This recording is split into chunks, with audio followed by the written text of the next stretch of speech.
बिस्मिल्लाहिर्रहमानिर्रहीम। Hello everyone, अस्सलाम वालेकुम। और आज के दिन मैं अपने जो ऑडियंस है उसको दूसरी दफ़ा सलाम कर रहा हूँ। तो बैक टू बैक सेशंस हैं और हमने यही प्लान किया था कि एमआरसीएस और एमआरसीपी एक ही दिन रखेंगे हम। तो ज़्यादा टाइम नहीं लूँगा और जिन स्पीकर का आज 6th स्पीकर है हमारे, जिनका इंट्रोडक्शन मैं करवाने वाला हूँ, उनके साथ मेरे पर्सनल ताल्लुकात भी हैं। मैं ये थोड़ी बात कहना चाहूँगा कि बचपन में आप अपने ख़ानदान में कोई ना कोई ऐसा होता है जीनियस जिसको आप लुक लुक अपॉन करते हो और मेंटर समझते हो। तो सिंस ये मेरे कज़न हैं और बड़े भाई की तरह हैं, तो बचपन में हम लोग ये हमेशा टॉप करते थे और माशाल्लाह हम लोग भी करते थे। तो इनको हम हमेशा लुक अपॉन करते थे और कभी भी कोई गाइडेंस चाहिए होती थी, इनसे लेते थे हम और ये शुरू से ही मेरे मेंटर रहे हैं। अल्दो फील्ड अलग है, लेकिन जभी भी कभी भी पढ़ाई में और एंटी टेस्ट सारी चीज़ों में उन्होंने बहुत ज़्यादा हेल्प की थी हमारी। और इनका इंट्रोडक्शन ये, इन्होंने एफसीपीएस पार्ट 1 भी क्लियर किया था, 2 साल यहाँ पे ट्रेनिंग भी की थी। ये बात लिखी नहीं थी मैंने ग्रुप में, लेकिन 2 साल ट्रेनिंग करने के बाद इन्होंने उस वक़्त फिर डिसाइड किया कि नहीं, एमआरसीपी पार्ट 1 क्लियर किया, डिसाइड किया कि नहीं मैं यूके की तरफ जर्नी करूँगा। तो काफ़ी शायद खानदान के लोगों ने बोला था बस सही है तुम एफसीपीएस कर लो, 2 साल हो गए, लेकिन इनके अंदर जो चीज़ थी वो सेल्फ बिलीफ था, सेल्फ फेथ था, क्लैरिटी और विज़न थी। उन्होंने कहा नहीं भाई, मुझे अपने अंडर के इंस्टिंक्ट्स को फॉलो करना है। तो कहते हैं ना, जो लोग कभी गालियाँ देते हैं वही लोग फिर इन द एंड तालियाँ बजाते हैं। तो माशाल्लाह ये इन्होंने हर चीज़ अपनी फर्स्ट अटेम्प्ट में क्लियर की है और जितने भी स्पीकर्स आपके जो ब्रोशर में थे उनमें से जो सबसे हाईएस्ट क्वालिफिकेशन है वो अभी तक इनकी है। इन्होंने माशाल्लाह एमआरसीपी पार्ट 1, एमआरसीपी पार्ट 2, उसके बीच में जितने भी एग्जाम्स होते हैं और ट्रेनिंग के मेरा ख्याल है 7 साल होते हैं और ये अभी छठे या 7वें साल में है stroke and acute trauma medicine में और यूके क्वीन एलिजाबेथ हॉस्पिटल। और मैं मजीद आप लोगों का वक्त नहीं लूंगा और doctor Haroon Mushtaba, thank you once again और ये आपके हवाले हैं, आप सेशन कंटिन्यू करें। अस्सलाम वालेकुम एवरीवन। मैं अपना फिर से इंट्रोड्यूस तो कराऊंगा थोड़ा बहुत ही। मेरा नाम हारून मेमन है। जिस तरह जाज़िब ने बात की, मेरा वाकई में उनसे पर्सनल फैमिली ताल्लुकात भी हैं और बिल्कुल मेरे ब्रदर की तरह हैं। जब इन्होंने मुझसे रिक्वेस्ट की थी कि मैं अगर इस सेशन के लिए कुछ अपना हेल्प आउट कर सकूं स्टूडेंट्स को या कैंडिडेट्स को या जो जो यहाँ पर आना चाह रहे हैं, तो I thought okay, I think it's a brilliant idea because there are always some experience, yeah, some in-person knowledge which one don't have while googling. So I thought I might be able to help everyone in that. So first of all, to start off with, ideally I would like to say that you should be doing IMT training if you are gonna be starting as a medical doctor over here. So I think one should be going for that, followed by whatsoever especially training you are thinking to go for, do an MRCP, and that's the topic of the day for now. The MRCP is actually consisting of three parts: part one, part two, and PACES exam. Part one actually आपका दो papers और मुश्तमिल होता है. It's based on two papers, each consisting of 100 questions. Mostly they are basic sciences questions or basic questions of all the specialties. Iska, to qualify for it, actually you have to pay a lump sum amount of less than 500 pound if you are appearing in a UK, and just around the cusp of 600 pound if you are appearing in outside UK. But you can apply anywhere. What you need to do is actually just to be 12 years post grad experience आपको चाहिए, जिसको हम house job कहते हैं हमारे language में, वो आपको चाहिए to be eligible for it. Though I did it some time ago, but I can still have been advising many people about it, so I have a good sound knowledge about it, that you have to either have a very sound knowledge, or if you don't and you're starting from the scratch, then my suggestion will be very much focused on it, because what I've learned is this, that you can work hard or you work smart.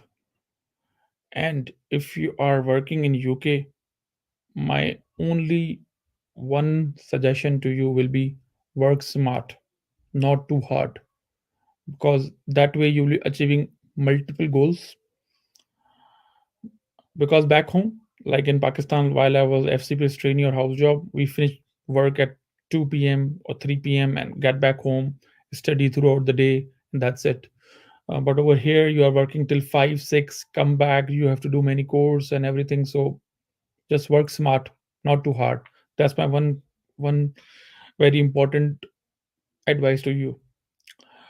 अब इसकी preparation के लिए for for example vary करता है कि आप लोग क्या टाइम फ्रेम रखते हैं अपने लिए, पर what I've seen majority students doing it is that they prepare it for 3 to 6 months. 3 months में पॉसिबल है और मेरा खुद का भी किया हुआ है, और मगर 6 months आई नो लंबा अमाउंट या लंबा टाइम लगता है, but I think it's worth it. One should be at least be giving some time for it. You can either study some resources like आप फिलिप कैलरा ले सकते हैं, संजय शर्मा से पढ़ सकते हैं, मगर जो मोस्ट इम्पॉर्टेंट चीज़ है इसके लिए वो ये है कि आप क्वेश्चन बैंक्स कौन से लेते हैं. क्वेश्चन बैंक्स आपने दो इम्पॉर्टेंट हैं, एक पास मेडिसिन और एक पास टेस्ट. मैंने अपने वक्त में या in my time many people have gone for both. Either they have gone for pass test or pass medicine, or they have gone for a combination of both. What I found most useful is this pass test. Pass test को आप part 1 के लिए बिल्कुल समझ लें कि तोते की तरह रट लें. That's just cramp it out very very ईगरली, very very quickly, और जितना हो सके उसको अच्छे तरीके से पढ़ें. दूसरे लोग जो पास मेडिसिन के काफ़ी एडवोकेट करते हैं, I have learned very good things from it as well. Only difference I found was this that past medicine has a very easy explanation. So sometimes the format of the questions is not exactly what you're expecting in your exam. Hence, past test I felt was slightly more useful. Beside, past test actually has a bit of a mock exams in that as well. So that's very useful question bank I feel. एक एक चीज को पढ़ना है, कोई चीज नहीं छोड़नी पार्ट 1 के लिए. what I used to do is this that मैं almost 30 questions या 25 questions का अपना रखता था aim के मैं I will finish this 20-25 questions when I get back home. Do that every day. I will go and maybe do 30-35, and maybe around 1.5 month I finished the first read of it. Second read was very quickly, third read was quickly as well, and I finished it off. Almost 2000 to 2500 the questions, and so there are questions of 2000 2500, and I finished it very and got a handsome score as well. So that was fine. That's what I feel. You normally get the results within a 4 weeks time period, but it's mostly mentioned on the website. It happens actually every now. It used to happen 3 times a year. Now it's 4 times a year. You can choose the center of your choice, and that should be all. Within After your result is appeared, you become eligible for part 2 as well, or the paces. Now it's up to you. You can go either way. Either you go for the part 2 or you go for the paces. My humble suggestion will be to go for part 2. The reason being because part 1 knowledge, whatever you have cramped, whatever you have studied, is actually quite useful in part 2 as well. Hence, do try to use for that. You can actually, again, first of all, now part 2 exam actually becomes slightly tricky. The reason being because there are multiple things which you actually practice clinically come into account. Like, for example, CT scans, MRI scans, interpretation of pulmonary function test, renal function test, karyotyping, chromosomal analysis, X-rays, ECGs, and multiple datas from the community medicine perspective come into effect as well. So I think for that, maybe 4 months will be a decent time. The good thing about it is this that you can utilize the part 1 knowledge and give it a go. I do feel that within a year or even less than that, these two exams can be finished as well. But part two has three problems which I faced during the time I was preparing. The first one of that was this, that it has a long stamps. Like there are so many things mentioned in the data, and then the finally the question was asked, followed by some investigations being given. So we need to interpret everything. The time frame is the same. It's 100 questions, 3 hours paper, 100 questions, 3 hours paper.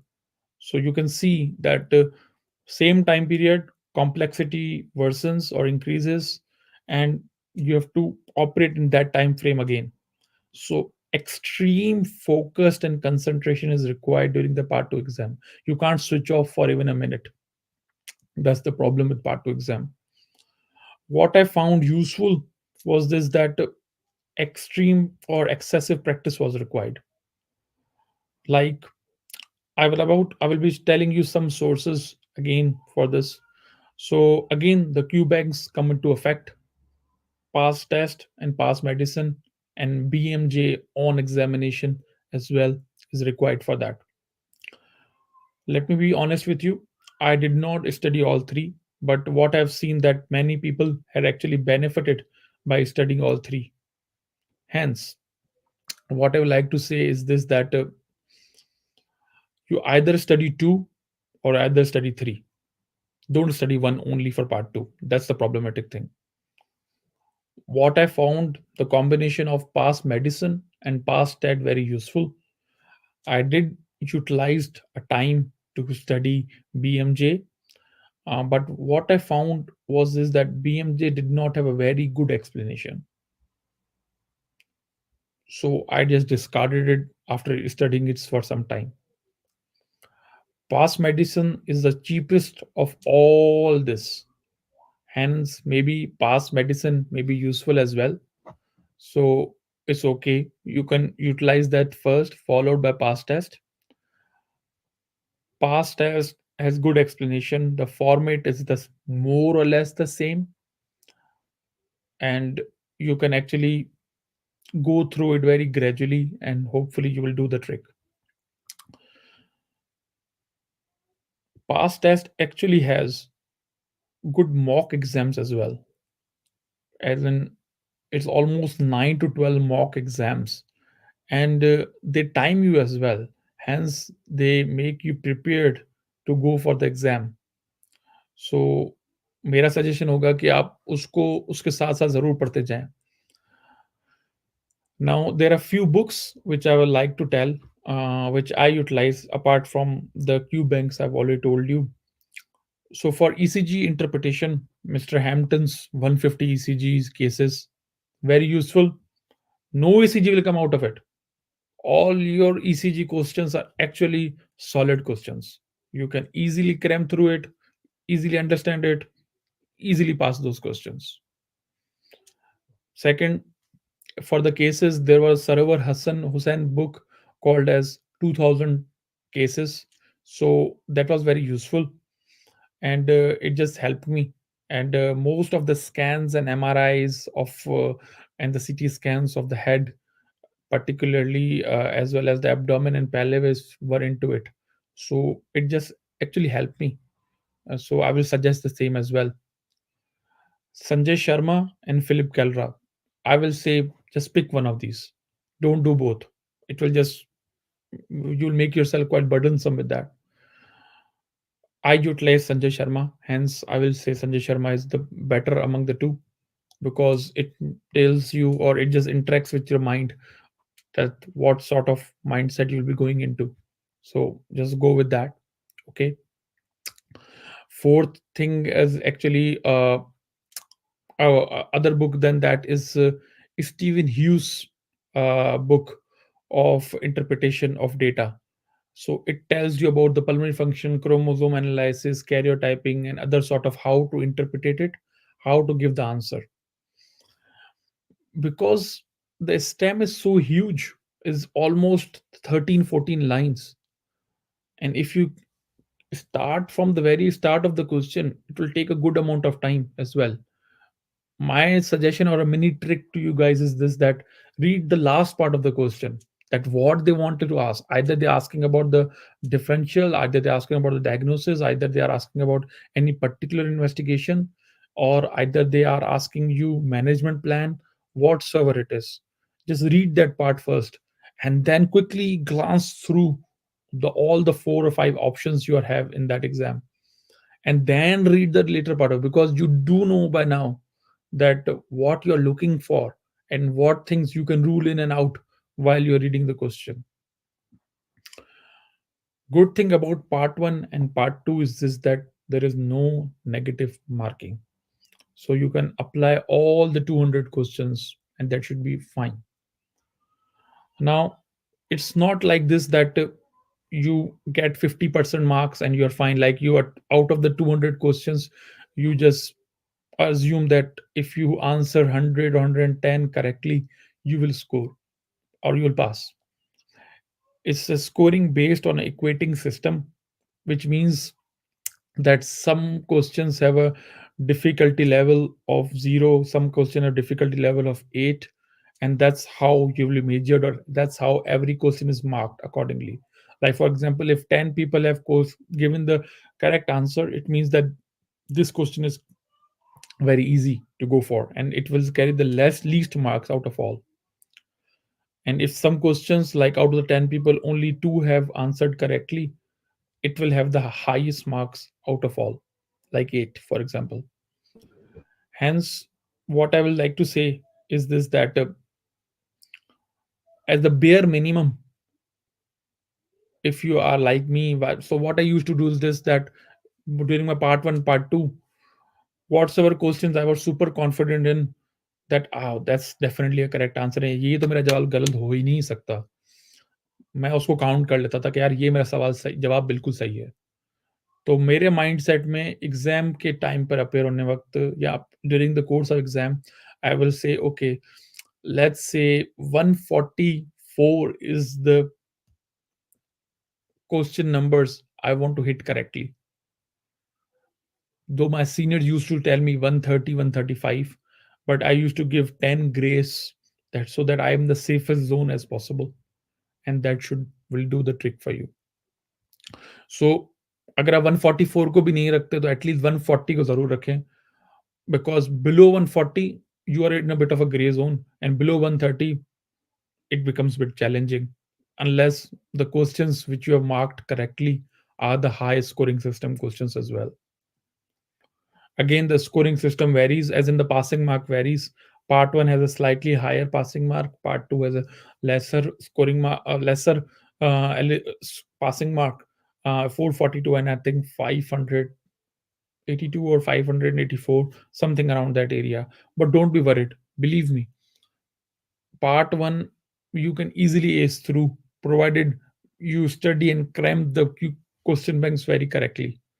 Part 2, yes, it's become a bit tricky and bit challenging or bit complex. The reason I've stated previously is this, that the interpretation becomes a bit trickier because we are not used to interpretation back home that much. But if you are a trainee of any specialty, or if you are working in a busy tertiary care hospital or even a DGH, you may be able to ace it through as well. What I found is this, that the reason the English graduates or the people working over here has the better passing ratio is because over here they train the junior doctors in such a way that they should be interpreting the things by themselves while they are on call or over the course of the night, so that they have some basic idea, and in the morning hours they feedback to them that what things were done correctly and what things were done in a wrong way. So hence their interpretation is slightly better than all of us. But I think we have a better clinical knowledge, in terms that we study very basic things right from the basic root to all the way up. So I do feel that we can easily ace through as well. Now coming to the third part, it's a PACES exam, more or less an OSCE exam, but becomes again complex. The reason being because every system of the body, or the major systems of the body, you are tested on. There are 5 stations. The format has recently changed, but the number of stations is more or less the same. So it's five stations. Number one station is respiratory. You are given 10 minutes. So in 6 minutes, you will be examining the patient, making a reasonable judgments, or be making a reasonable examination points and everything. And after that, in next 2 minutes, you are asked to present your findings, followed by 2 minutes of OSCE, and that's how you are marked. Again, ABCD approach and more or less S bar approach, and you should be okay with that. Along with the respiratory, you are given a communication station, again 10 minutes. So the station one is of 20 minutes in total. So that is very helpful, because the second one actually makes you a bit relaxed. But again, communication becomes tricky for us, because obviously we come from country where the communication is not super strong, and we just are very much lay back in that. So you have to master that skill. Like, you have to slowly and gradually proceed rather than haphazardly going on the patient or the actor. Station 2 is clinical consultation. It used to be station 5 previously. So what happened? It's a 20-minute station. It means that you will be given 20 minutes in which you have to do history, examination, management plan, followed by an OSCE with the examiner as well. They will mark you accordingly. There are two examiners. Uh, it can be a straightforward diagnosis, but you can't say straightforward. You have to show the examiner by history taking that you're ruling things in and out. Like, it can be a rheumatoid arthritis case, and you can see all the rheumatoid arthritis findings on his hands or anywhere, but you can't say, oh, I think you have these bones because of these joints because of this problem. You have to work your way through. You have to rule out as much differentials as possible. The reason I'm going to tell you in few moments. Station 3, again, it's a combination of abdomen and I want to say neurology. Station 4 is again clinical consultation, and station 5 is cardiovascular, again with a communication station. So in total, there are five stations. The clinical consultations, there are two, each of 20 minutes. Format is same: history taking, examination, management plan, differentials, OSCE with the examiner, in and out. Now you are not only marked what you do over there in terms of what questions you're asking or everything. They mark you on the basis of seven skills in total, and you have to pass each and every skill as well. You can't just get passing mark in each the station. You have to pass seven skills as well. So these skills range from finding the physical findings if there are any, examination, patient welfare, differentials, communication, and there are two more of that. So you have to pass all the skills during that as well. And once you have passed all those skills, then the chances are that you would have passed all of them. It's okay that if you mess up one station, because there are always scoring marks in some other station as well. The key is this, that act well, perform well, and that will do the trick, and you should be good to go. The other problem is this, that sometimes you may find that we may not have the finest stations or finest uh, signs while examining a patient. That can happen, but don't be stressed out, because I know someone actually went to this exam, and after performing the whole examination said that, and I am unable to find any positive finding. So that has happened, and apparently that candidate scored full marks in that station. So these things can be there as well, but don't be worried. So just do best, be honest. First of all, don't make things up. I myself am an examiner.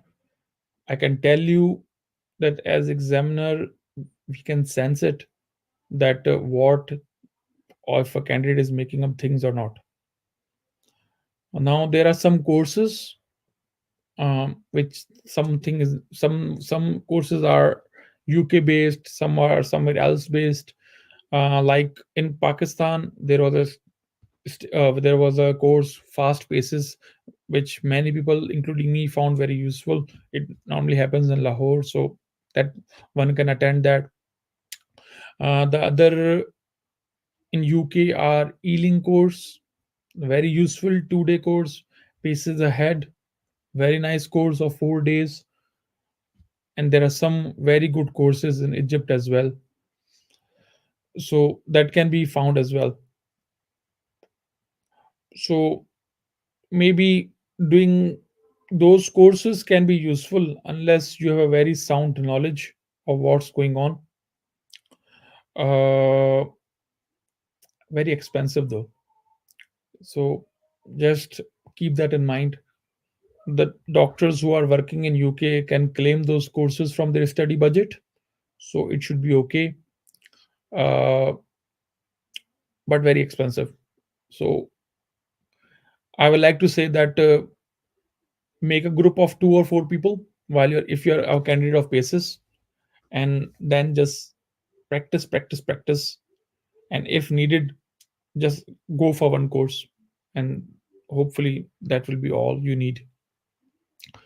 Before the exam, just rest very well. Believe me, the paces exam goes very fast. You don't have even time to think about it, so do as best as you can.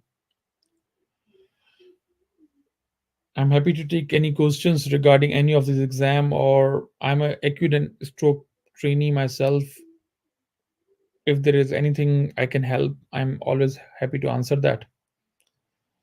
uh well, there's one questions I can see. If one gets GP training backup option rather than IMT this year, should he go for it or wait 1 year to reapply for IMT? uh for this question, I would like to say that if you are actually an aspirant of IMT and you have got a GP training this year, looking at the market, GP training would have been fine, but there are two conditions with it. For example, if this is gonna be your first job, then yes, maybe you can take it, because if the UK job market is getting saturated. But if you already have a well settled job going on in the background, don't go for GP training for now. Go for your IMT, that because that's gonna be helping you in the future. And if that's what you're gonna do, because once you enter one training, it's becomes slightly trickier to go, suspend that training and go other things around. So yes, I think if that person, if your friend is waiting for a place, then possible will be that wait for IMT next year, unless he is his first job. Second question. Thank you, Dr. Hatim Meman. Yes, you can definitely do plab, and your hour rate will be varying as well. But I'm inshallah very sure. But Dr. Hatim Meman is my brother, so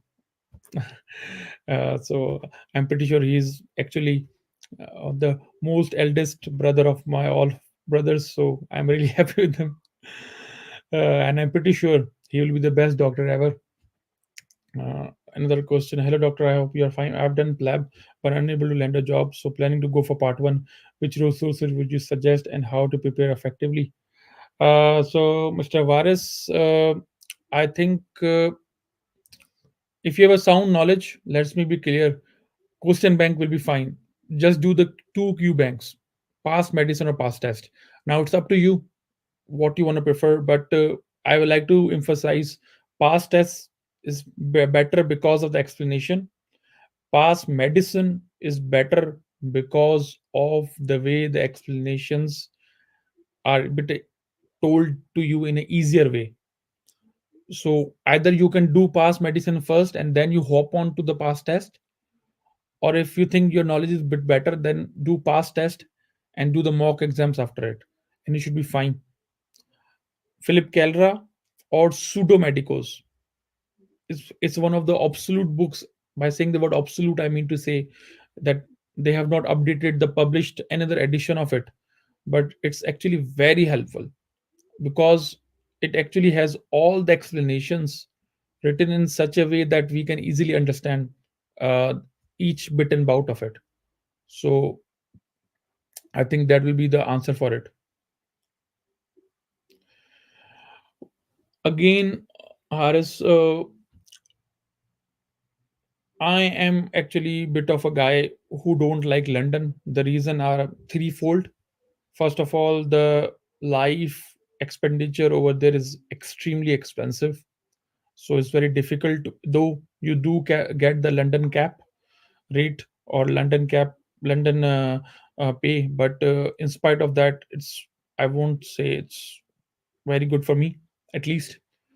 Secondly, in there are so many touch seeker hospitals in London, and if you don't get along very well or if you are left behind, the chances are that you may not progress that very well. So people may end up in a depressive state as well. Thirdly, you will save very less. So yes, in terms of the Scotland, the reason I chose was again out of many reasons coming up will be that in Scotland, I think only three or four cities of Scotland are actually very much friendly for international medical graduates, with the likes of Edinburgh, Glasgow, Aberdeen, and Dundee. The reason I chose west of Scotland was because of a good community over here. The expenditure of life is bit balanced over here, though the taxation is bit high in comparison to London or England. But in spite of that, your savings are reasonably well balanced over here. You do get a bit of a social life over here, so which I have been managed to get, which I was not getting while I was working in Kent. So I think Scotland is, for me, is far more better over here. Secondly, because the west of Scotland, Deanery gives us a taste of tertiary care hospitals as well as DGH hospitals as well. So it's a flavor of both. So you will be having a good taste and managing the complications either in limited resources, or if you are working tertiary care, then maybe too many resources will be at your disposal.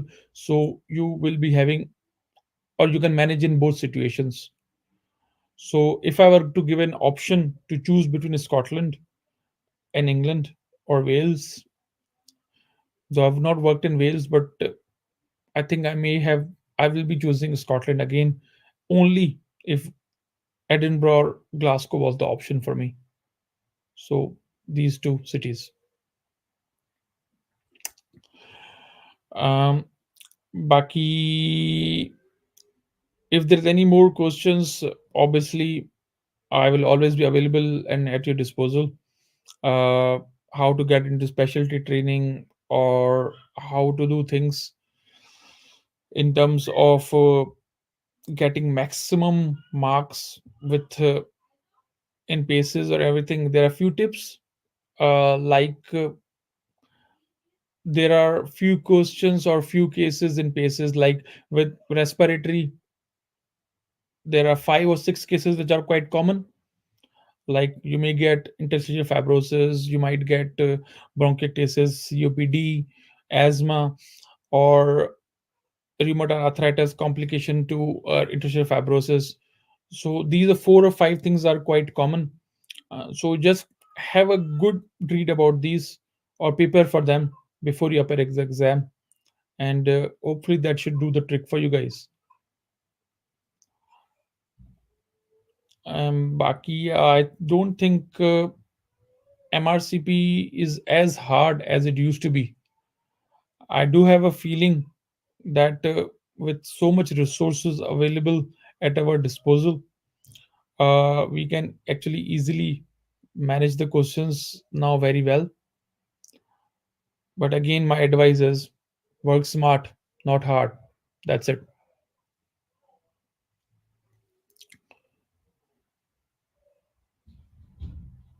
I think that will be all for today. Unless someone has any other question, just pop it through Jazib, or I will obviously be sharing my email address as well with Jazib, and he can share it with you guys. And yeah, thank you.